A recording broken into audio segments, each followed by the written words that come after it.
Okay,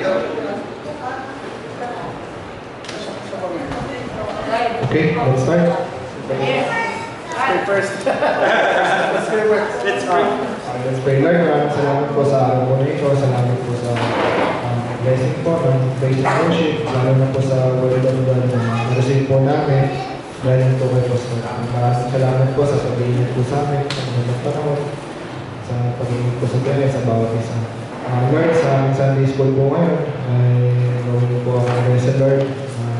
May-deliver ko po ng maayos, ang mga salita. Mag-iwarin po ang mensahe ko, bibili po ng pahatid. Yung po Lord, lahat po pinay po po rin naman po namin sa inyo. Basta sa Jesus' name. Hello.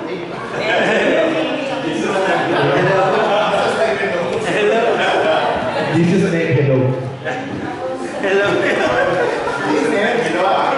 Okay, so start na po tayo sa panibagong season. Tapos na yung ano natin.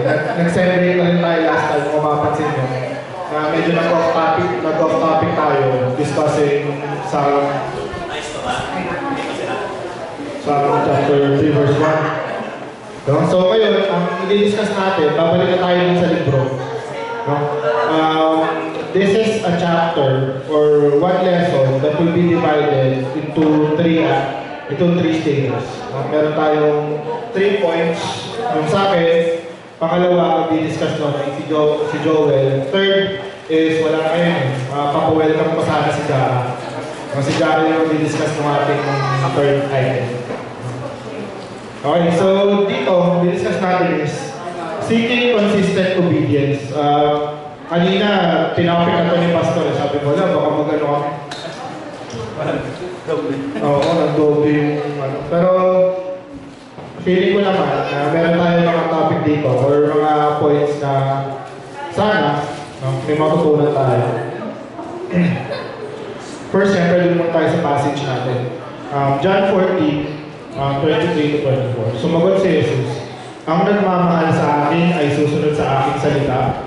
Mamahalin siya ng aking ama at mananahan kami sa kanya.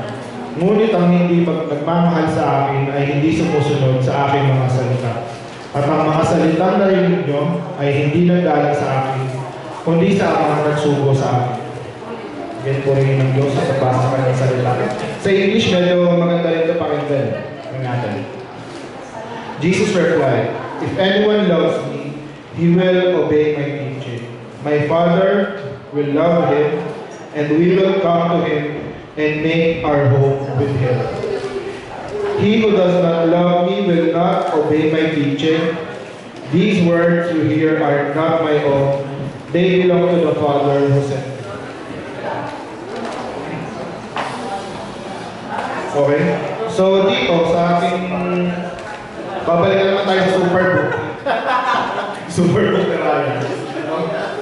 Dito yung point natin is, if we truly believe that He wants the best for us, then we have to obey Him. No? Kasi sabi dito, we should obey Him, or we should obey God in spite of the consequences. No? Kahit nahihirapan na tayo, kasi He wants the best for us. At hindi tayo papahamak ng Lord. No? Kahit may mga darating yung panahon na parang mali na ata. No? Hindi ata ako kumbinsihin sa plano nila. Pero magtiwala ka lang. No? Dito, sa picture na to, sino makakahula kung sino yan? Wala akong candy, wala akong chocolate. Makahula lang. Malakala na. Sino yan?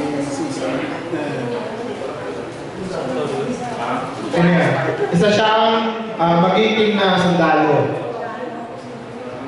No? Magiting na sundalo. Pansinin niyo yung balat niya.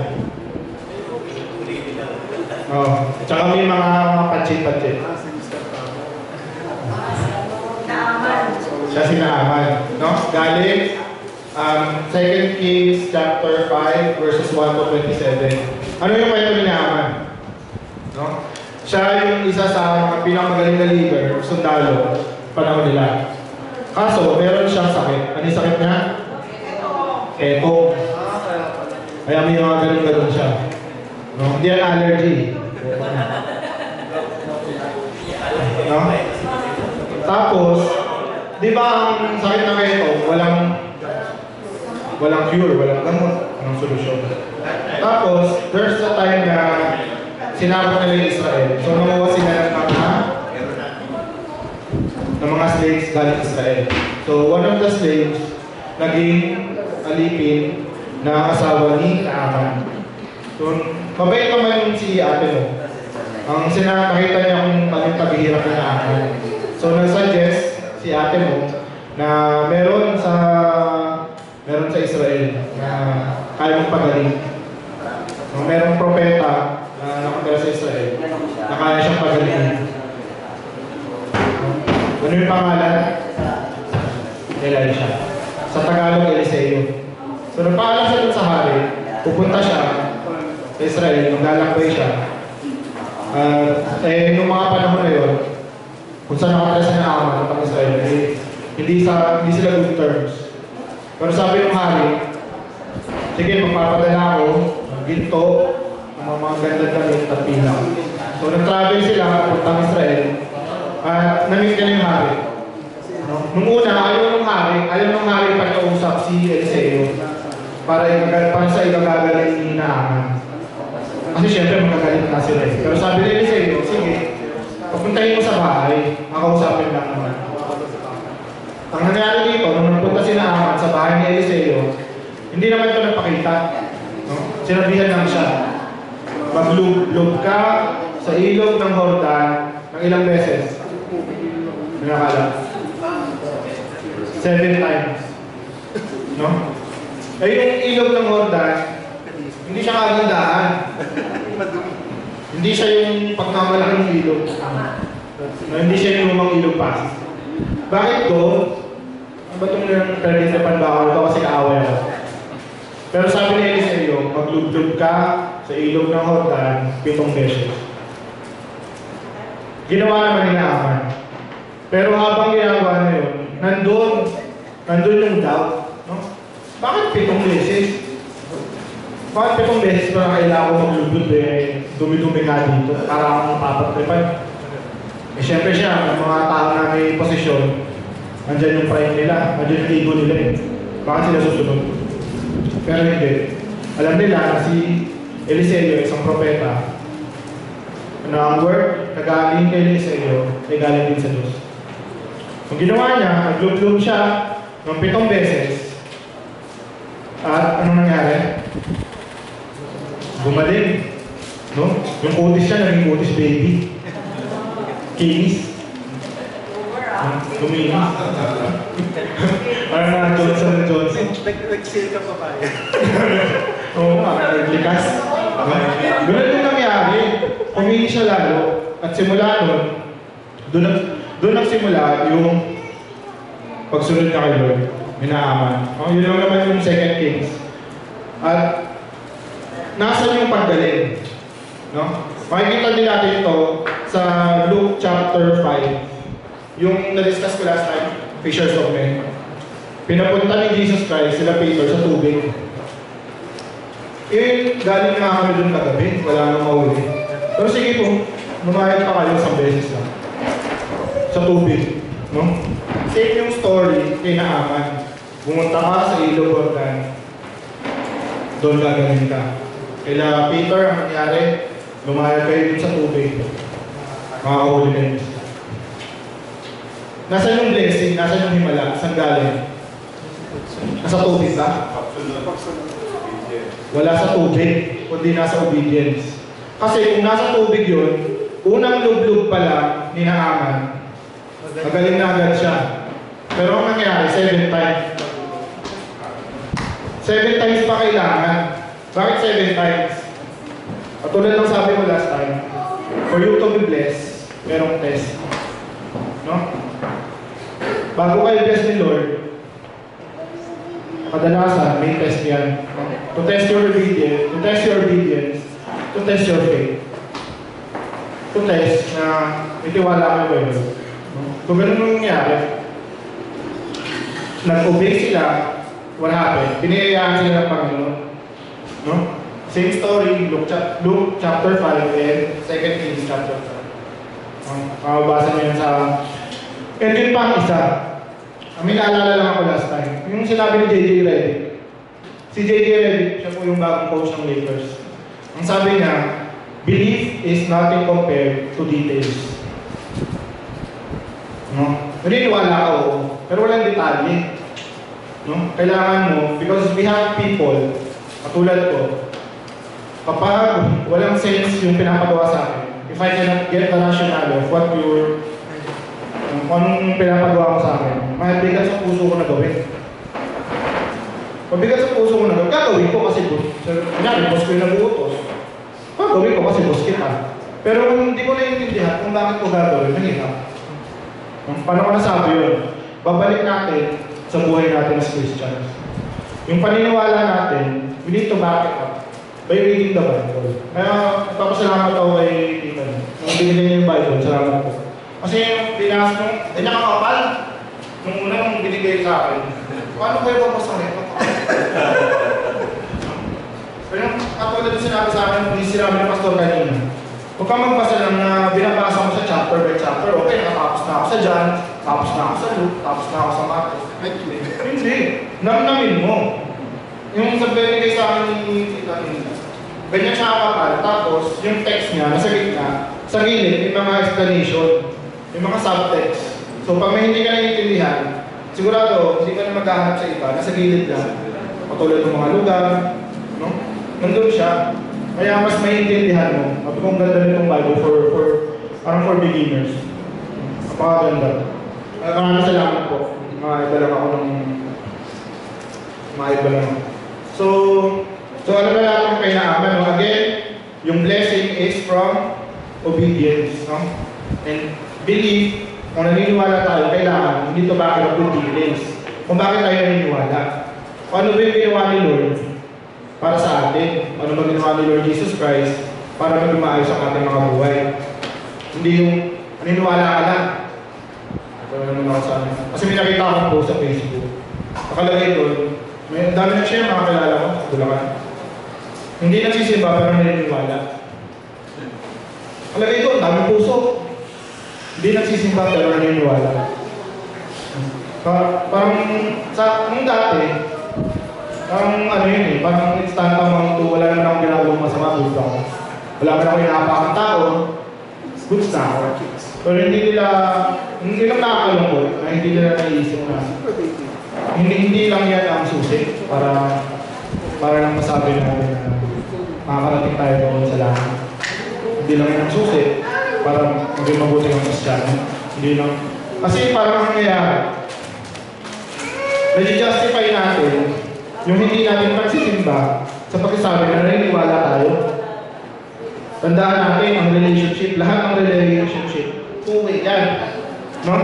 Hindi yan one-way lang na ikaw lang ang nagmamahal. Kailangan, kung minamahal ka, mahalin mo rin. So anong ginagawa mo para magmahal? No? Gawin natin yung efforts. No? Unang-una sa lahat, intindihin natin kung anong naisusulat. At pangalawa, para mas maintindihan natin kung anong naisusulat, bukod sa devotion, magpunta tayo sa church kasi simbahan ay ipapaliwanag ng maayos ng pastor. May isang oras yan. Isang oras na ipapaliwanag ng pastor. May ilang verses lang.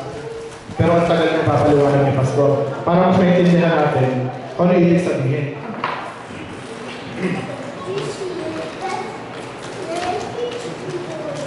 And next. So eto na. No, ito yung first point ng ating lesson, the desire of obedience, no? Kagustuhan natin sumunod. Pastor namin yung report on the desire of obedience. And then sinabi si Pastor.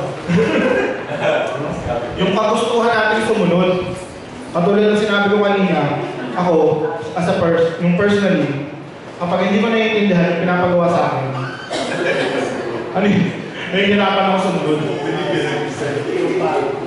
Datas ko pagbigyan. Nahihirapan tayo sumunod pag hindi natin naiintindihan. Kaya eto, kung kagustuhan natin na sumunod, mangyayari ito kapag naiintindihan natin. Kung paano natin naiintindihan, basahin natin yung Bible. You know? And yung pag kay pastor, ang dami ah.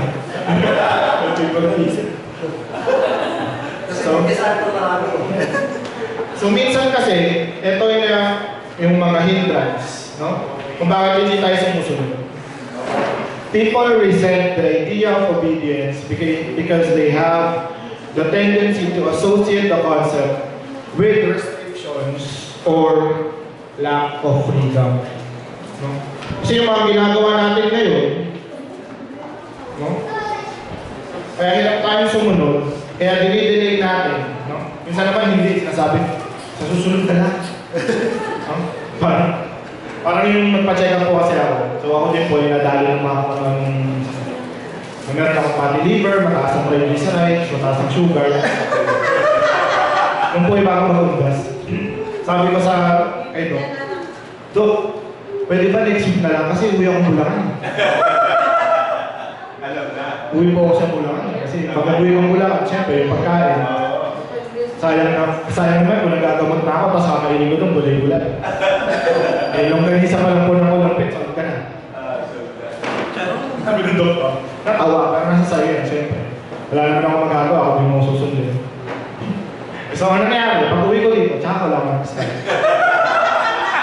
Hindi pa yun. Pag uwi ko, naka-isang linggo pa ako. Kung ano yung pinagkakakain ko, tsaka mag-start. Ngayon, nagagamot na po. Basta yung 2 linggo, isang linggo amutan. So, dapat 2 linggo na lang. Umabot pa ako ng Pasko ng gagamot. Yan. So, yun diba? Kasi alam natin na yung ine-enjoy natin ngayon, baka hindi na natin magawa kapag sumunod na tayo. Yun yung mga hindrance eh. And wag tayong mga ngamba na maigil natin lahat na magbigay ng oras, magbigay ng panahon, magbigay ng devotion, mag-disciple ng ibang tao. Kasi si Lord, ito tandaan mo, hindi siya papayag na i-outgive mo siya. Naintindihan natin. Hindi siya papayag na mas mapagbigay ka sa Kanya. Kung ano yung binibigay mo kay Lord, babalik niya, siksik, liglig, maapaw. Again, hindi naman to sa sabi natin agad-agad, no? Basta nasa sayo, nasa puso mo, na ibigay yung oras mo kay Lord, no? Ibigay yung effort mo kay Lord. At syempre, huwag mo naman hintayin, tagal naman ng balik. Wow. Okay. Inoras. Huwag mong pangunahan si Lord sa ibibigay niya. No? Pero ang pinaka-point doon is hindi siya papayag na i-outgive mo siya. So lahat ng binigay mong effort, lahat ng binigay mong oras para kay Lord, babalik at babalik sa tamang panahon.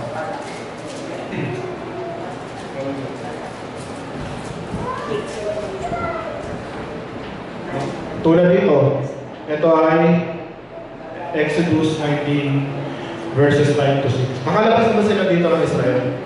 19. No? Ng Egypt pala. Makalabas na.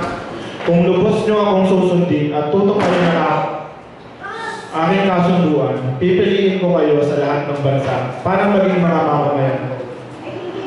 Akin ang buong mundo, pero magiging pinili ko kayong mamamayan at magiging isang kaharian ng mga paring maglilingkod sa akin. Sabihin ko ito sa mga Israelita. So yung mga Israelites, sila yung mga napili. Sila yung mga napili na sumunod kay Lord.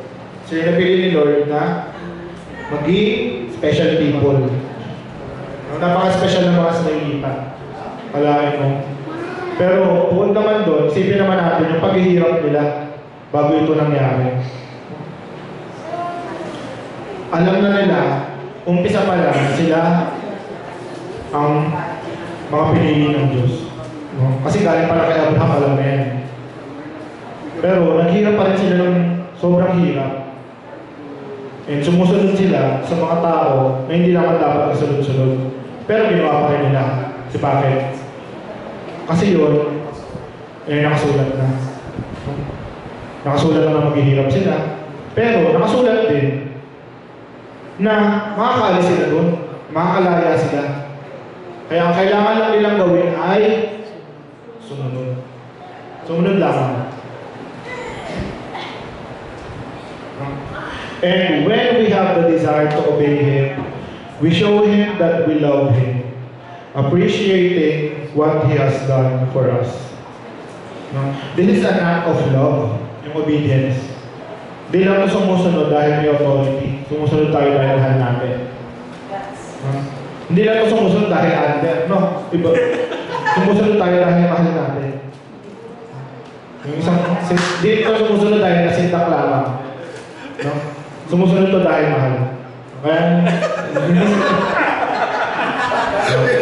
Yung tingin. bumalik ka yung tingin. Para sa lahat dito, hindi po yung magaling sa personal na. No? Sumusunod tayo dahil mahal natin. No? Hindi lang dahil nasindak tayo. Hindi tayo nasisindak. Sisindak.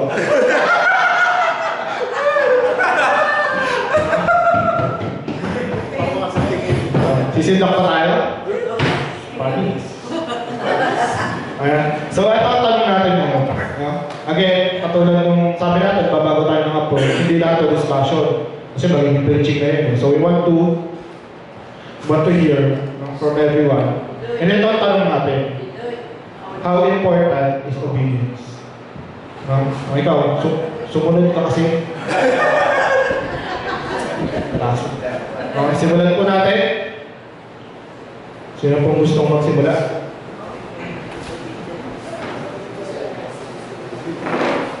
I love you.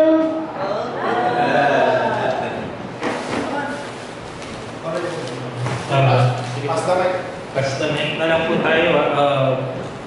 Yung obedience, gano'n po ka-importante. May natatandaan ako parati. Parati yung sinasabi ni Mama. Sundin mo ako, katapa ko parati yung sinasabi. Sundin mo ako kasi alam ko yung sinasabi ko. In a sense, yung obedience sa ating kaibigan, ganun eh. Ganun yung ano natin kaibigan.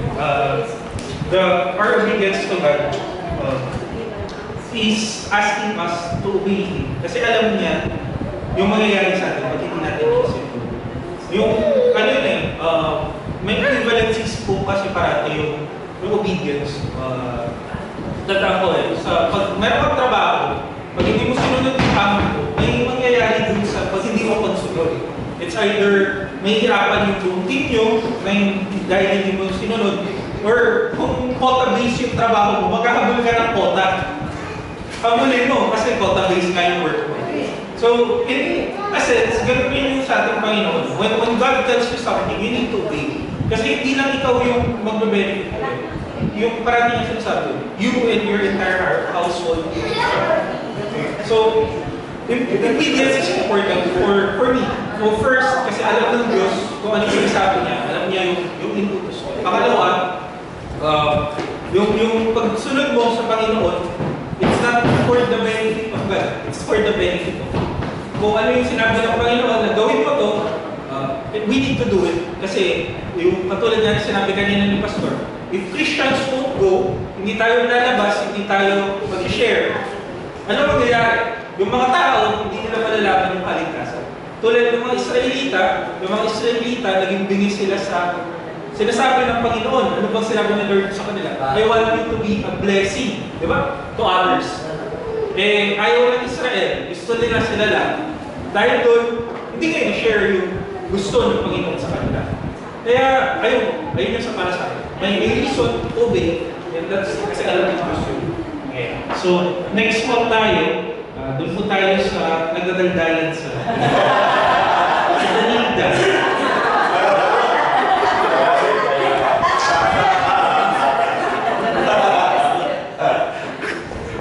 Chikahan kami dito.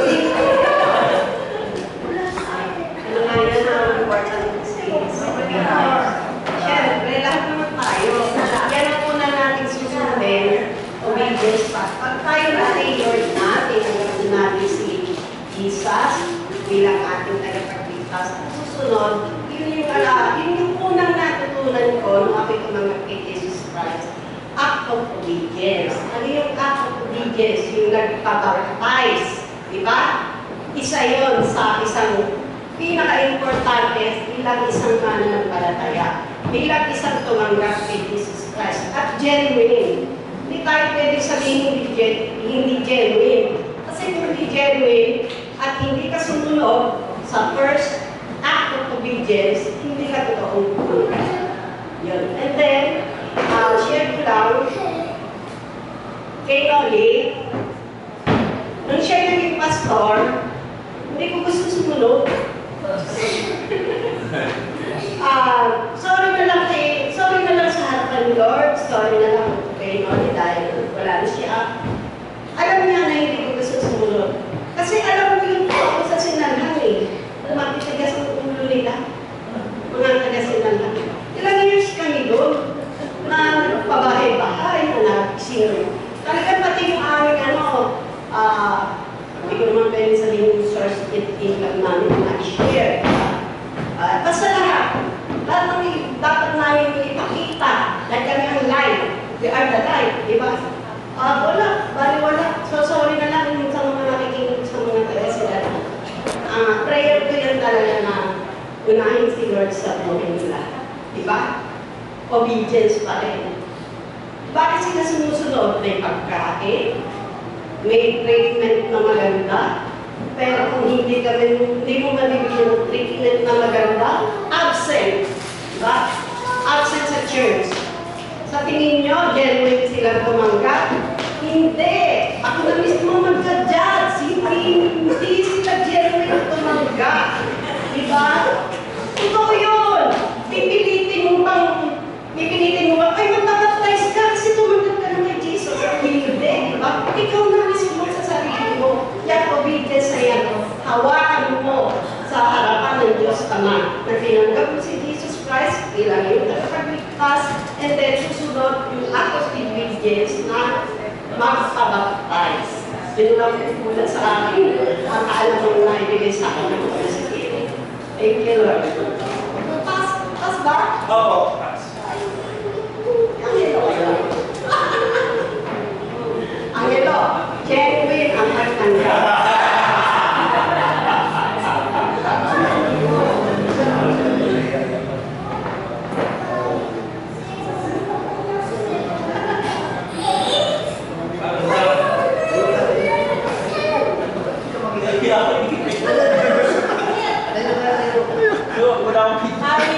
Malayo na natin para...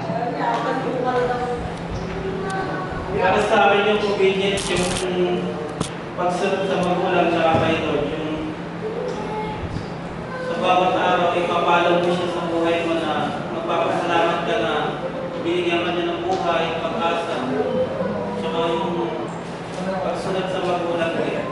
Kasi yung kinakagawa ng magulang yung sinusunod ko eh. Alangan siya, Pastor.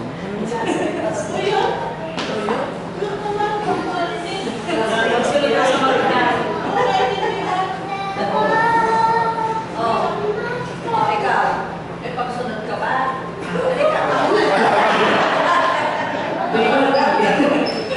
Sa akin naman, pang-share ko dyan sa how important is obedience, ay ipaparallel ko siya sa school. Sa school, kaya kailangan mag-obey kasi you have given the instruction to do, especially during test. Kapag may test, mayroong sinasabi doon na instruction before answering the questions there. Pag hindi mo yung sinunod, for example, ang sinabi doon ay encircle the correct answer. Tapos ang ginawa mo, isinulat mo yung sagot sa gilid or write the correct answer on the left side with, on the answer line. Yan ginawa mo, in-circle mo. So, kung may pick ang teacher talaga, isusundin niya yung ay rurungan niya yun kasi mali ang instruction. So, yung obedience, kaya may obedience kasi we have given the instruction. Hindi ka makakapag-obey kung walang instruction given. So, kagaya nung kay example natin yung pinaka-first king ng Israel, si Saul. Ang sabi sa kanya is, yung sino yung nakalaban nila na lahat patayin kahit mga tira-tira. Kaso ang in-spare niya yung mga magagandang mga hayop. Tapos ang ginawa niya doon is, yun ang isinakrifice sa Lord. So sabi nung prophet, to obey is better than sacrifice. So yung doon sa ngayon, Alam natin natin. Pero, kailangan din natin kung bakit tayo nag-obey. So, yun yung isang crucial kung bakit natin yung ginagawa natin. Bakit ba natin obey? Bakit ba tayo sumusunod sa mga siyempre, ito yung utos niya. Ito yung mga nakakabuti sa atin. So yun, alam ba, sa mga sinasabi sa akin, pwede sinusunod ko. Pero minsan hindi. Pero sa mga pagkakataon na hindi ko sinusunod, may mga consequences. So, ayun, kasi kailangan sundin natin sila.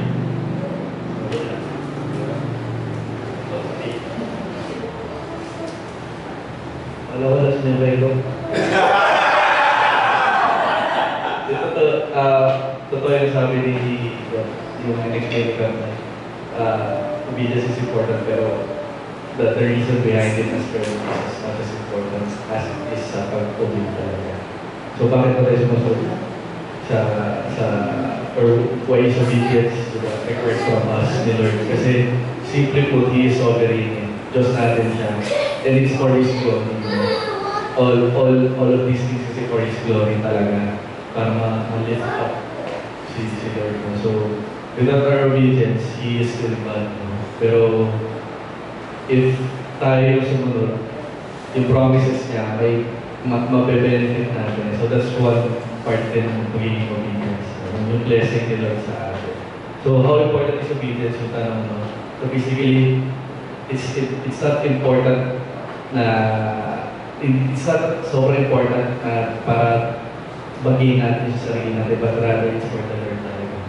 So, how important obedience is it's very important kasi nga we give the glory to the Lord. Dahil kaya tayo sumusunod kasi nga kailangan na siya yung glory. Kasi nga witness na tayo binigay niya lang for us. So, ayun, yun yung sige, pray tayo, no? Close na daw sa pinigyan. Sige, really, Father, thank you for this morning. Thank you for giving us this time to study your word and hear, Panginoon, kung anong kailangan natin sa mga ito. Panginoon, as we head home, bigyan mo kami ng pahinga, Panginoon, to face the new week with you, Panginoon. And we would like to ask for your guidance for this coming week as well, for the rest of the day, to remember, to be reminded kung yung ginagawa niyo para sa amin, kung ano yung utos mo sa amin. To be obedient, Panginoon, sa inyong mga utos, sa inyong commands. Lord God, we entrust everything in your hands and this is your name. Siguro let's join Dale sa baba. Pag-pray po natin yung car niya. Bagong blessing niya. Ano pala yung city? Yeah. Honda City. Honda